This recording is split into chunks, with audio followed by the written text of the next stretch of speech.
Hello everyone, welcome to Arisha's mom cooking and blog. যে যেখান থেকে দেখছেন অবশ্যই একটা ফলো করে রাখবেন। আজকে যেটার জন্য নিয়ে চলে আসলাম, আজকে হচ্ছে কোলবালিশের কভার কাটিং এবং স্টিচিং দুটোই দেখাবো।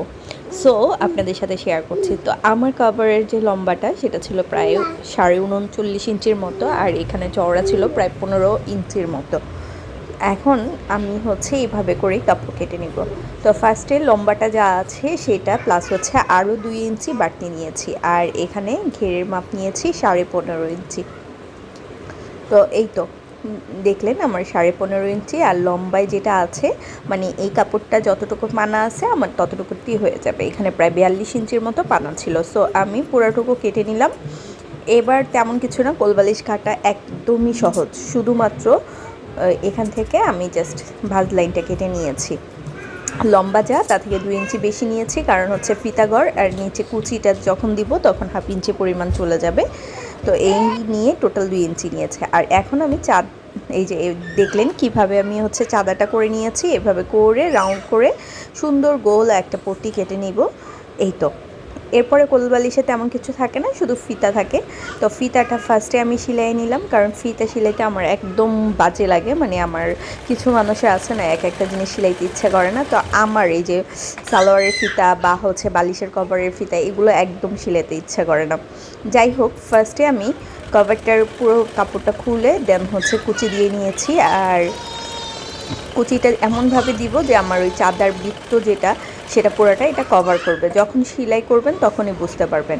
তো এই তো কুচি দেওয়ার পরে আমার যে ভাঁজটা ছিল, তো কাপড়টা এক ভাঁজ 2 পার্ট করে নিয়ে এখান থেকে 2 ইঞ্চি পরিমাণ বাদ রেখে আমি জাস্ট সেলাই করে নিলাম।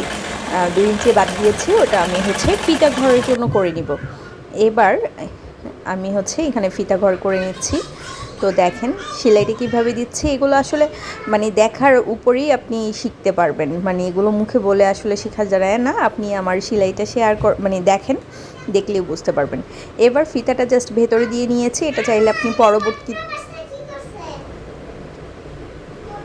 পরবর্তীতেও করতে পারবেন। তো আমি একসাথেই ফিতা দিয়ে নিলাম, কারণ পরে এটা পিন দিয়ে ঢুকানো একটা বিরক্তকর ব্যাপার, যেটা আমার ভালো লাগে না। এই জন্য আমি ইজি সিস্টেমে এক ঢিলে 2 পাখি হয়ে গেল, ফিতা ঘরও হয়ে গেল এবং ফিতাটা ঢুকানো হয়ে গেল। আর এই ফিতাগুলো বেশি লং রাখলে বারবার খুলে আসে, যার কারণে আমি ফিতাটা এইভাবে করে সেলাই করে দিয়েছি। এটাই সবচেয়ে বেটার কোলবালিশের কভারের জন্য। এই তো এখন আর তেমন কিছু না, দেখেন 2 মিনিটে একটা কভার সেলানো শেষ। এবার ওই বৃত্তটাকে ওইভাবে রেখে আমি জাস্ট সুন্দর করে কুচি দিয়ে নিয়েছি। মানে ভাপারটা হচ্ছে ভেতরে থাকবে, বৃত্তরও ভাপারটা ভেতরে থাকবে, আর উপরে হচ্ছে বাকি পাতটা। তো এইভাবে করে জাস্ট সেলাই করে নিব। এই তো হয়ে গেল, দেখেন 2 মিনিটে একটা কভার সেলানো এবং কাটা। মানে তেমন কিছু না, আপনাদের সাথে ভিডিও বানিয়ে দেখালাম, এই জন্য হয়তো আমার টাইম একটু বেশি লেগেছে। তবে তেমন কিছু না, কাটিং এবং সেলাই দুটোই সহজ। আর এটা অনেকেই দেখা যায় অনেকের কাছে কঠিন মনে হয়, তাই আজকে সহজভাবে দেখিয়ে দিলাম।